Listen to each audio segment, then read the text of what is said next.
जीवन में कोई भी कार्य बेकार नहीं जाता है। आप विचार करना, जब मेरा यहां से बिहार हो रहा था आसनसोल से, आज से लगभग 1 महीना पहले, 1-1.5 महीने पहले, दिसंबर में दिगंबर का विहार 15 दिसंबर या 20 दिसंबर के आसपास होगा। 15 दिसंबर को आप लोग आए थे कि महाराज चलो महिजाम, चलो महिजाम। मेरा उस वक्त भी मन हो गया था, पर हमको 20 तारीख को वहां पहुंचना था संबित शिखर, तो इसलिए हम उस वक्त नहीं आ पाए थे। 25 को पहुंचना था तो नहीं आ पाए थे। लेकिन आपकी भक्ति का नारियल श्रीफल इतना ज्यादा पावरफुल था कि मुझे फिर 500 किलोमीटर चल के बुला लिया हो तो कोई आश्चर्य की बात नहीं।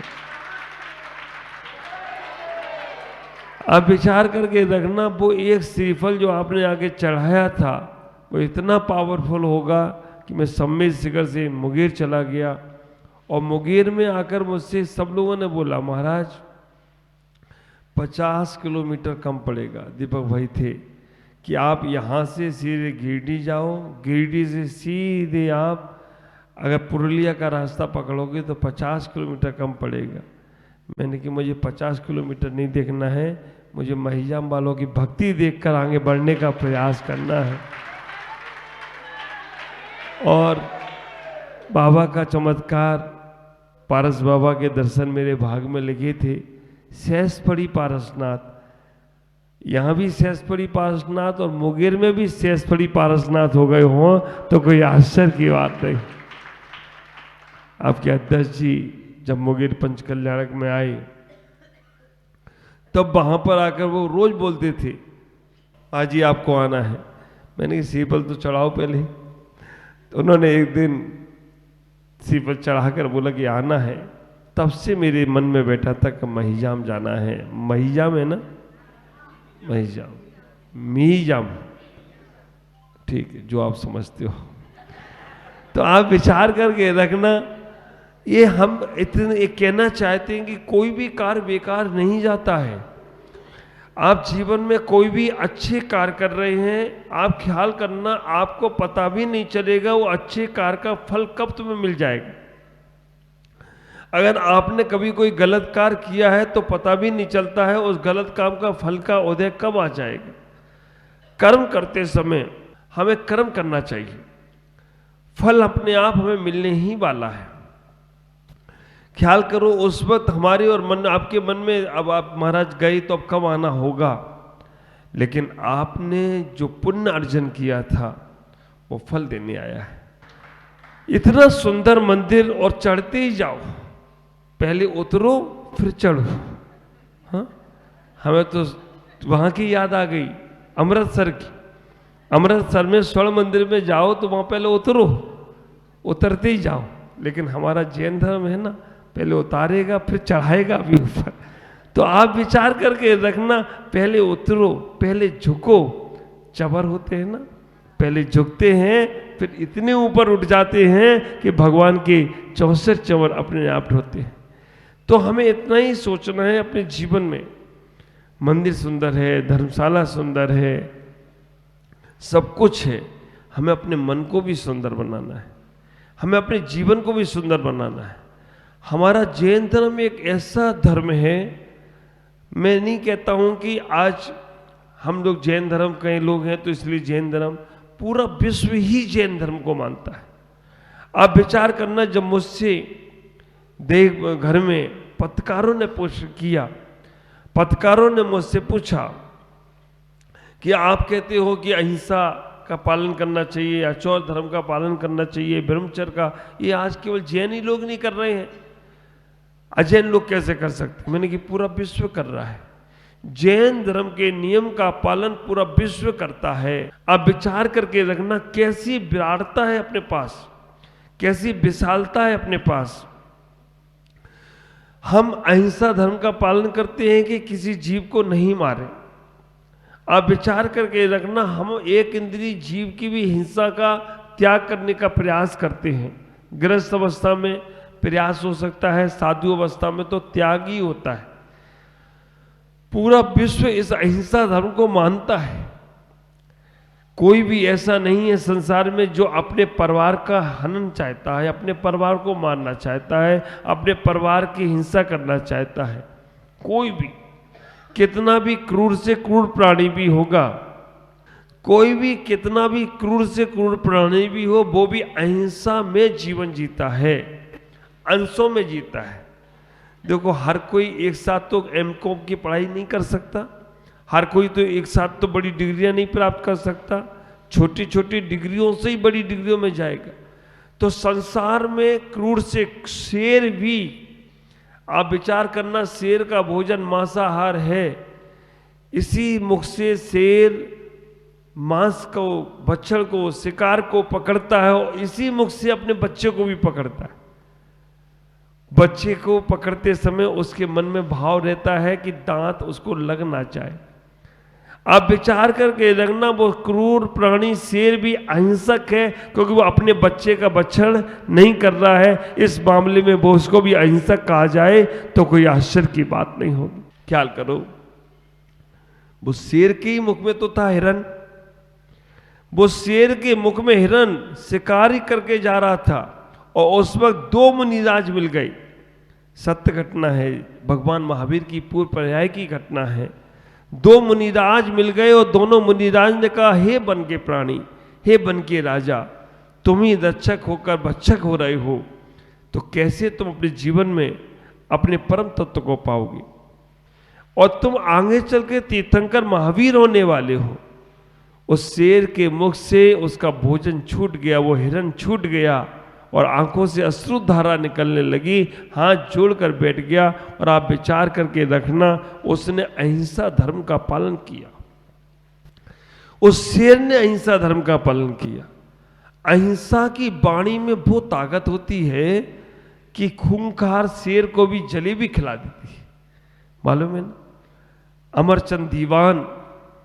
अमरचंद दीवान जैन थे और राजा के यहाँ नौकरी करते थे। राजा ने कहा कि तुम जैन हो, तुम मेरी आलोचना करते हो, मेरी निंदाएं करते हो कि राजा कैसा है, शिकार करने जाता है, ऐसा वैसा। उन्होंने कहा, मैंने तो कभी नहीं कहा ऐसा। मंत्रियों ने भड़का दिया कि ये तुम्हारी शिकार की निंदा करता है। राजा ने कहा, अमरचंद दीवान से तुम साथ चलोगे मेरे।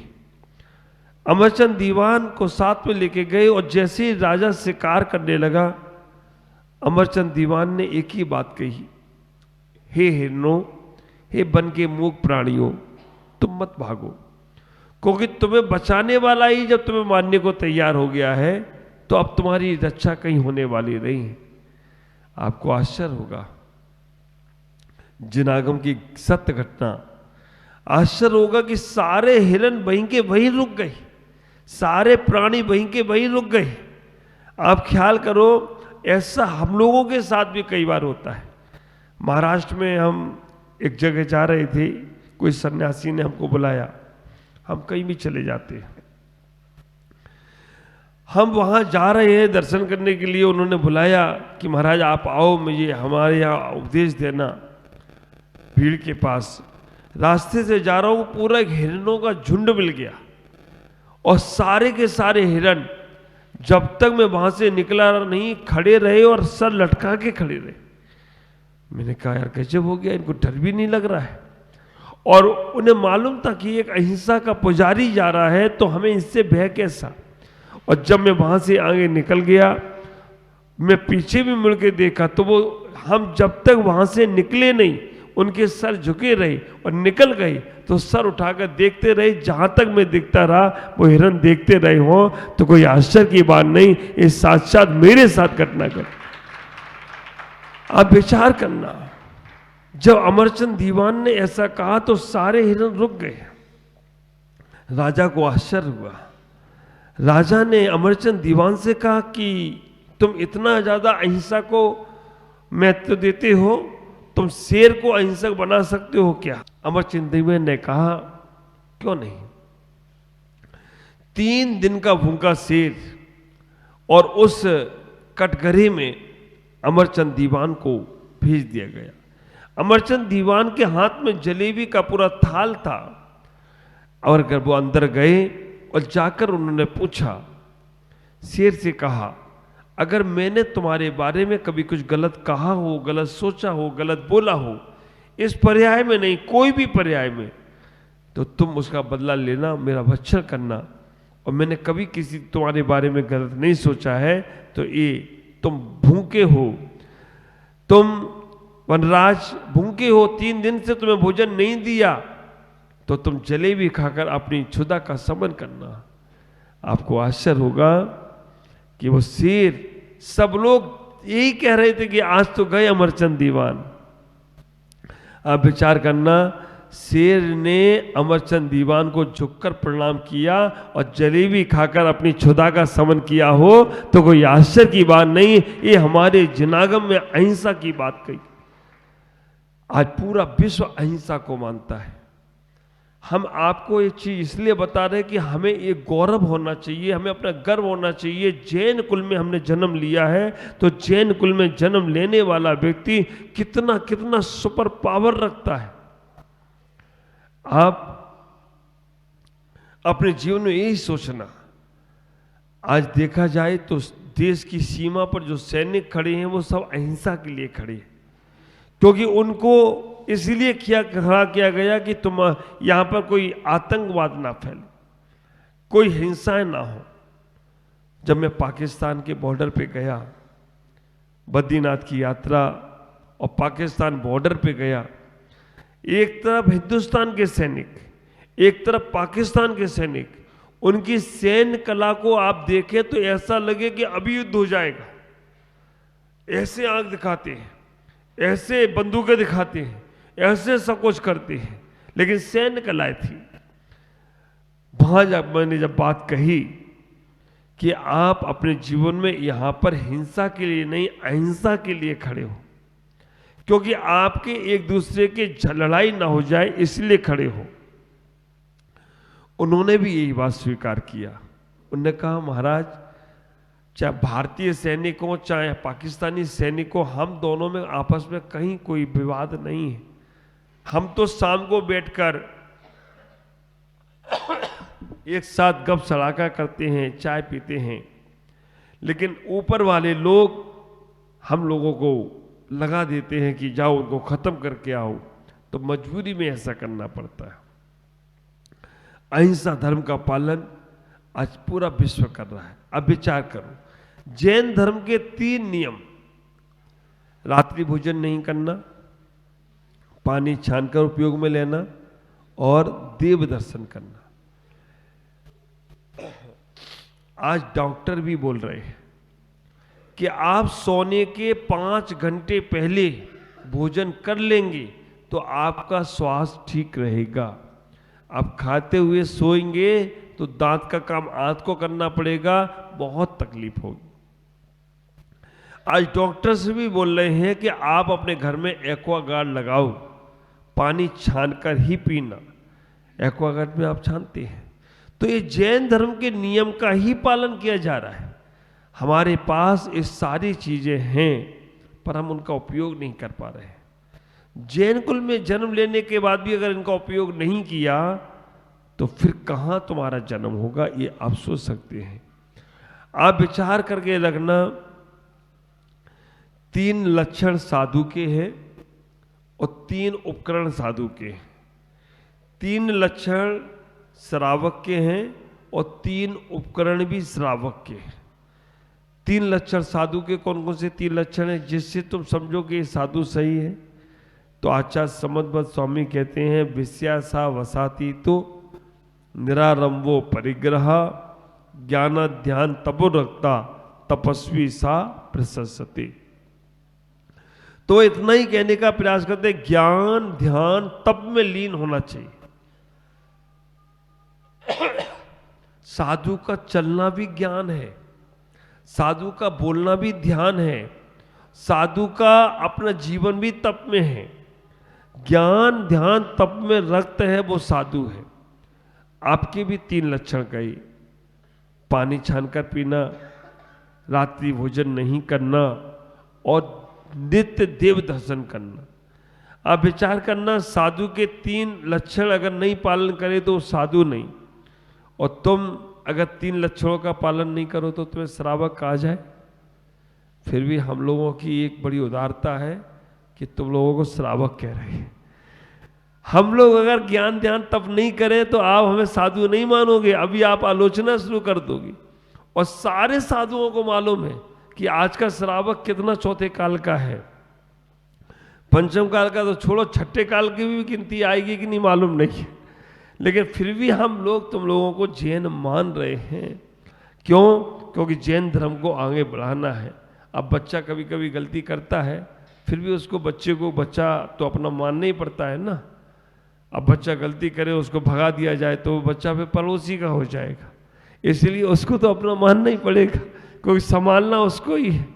अब एक स्कूल में एक प्रश्न पूछा गया, 8 दूनी कितने? 8 दूनी कितने? टीचर वाला एक एग्जाम लेने आया था, सब बच्चों से पूछा कि भाई आज तुमसे गणित का एक सवाल पूछ रहा हूं, 8 दूनी कितने? एक बच्चा खड़ा हुआ, उसने कहा सर मैं बताऊं? टीचर ने कहा बताओ।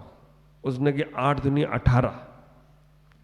जो स्कूल का क्लास टीचर था उसने उस बच्चे को शाबाशी दी, बहुत अच्छा।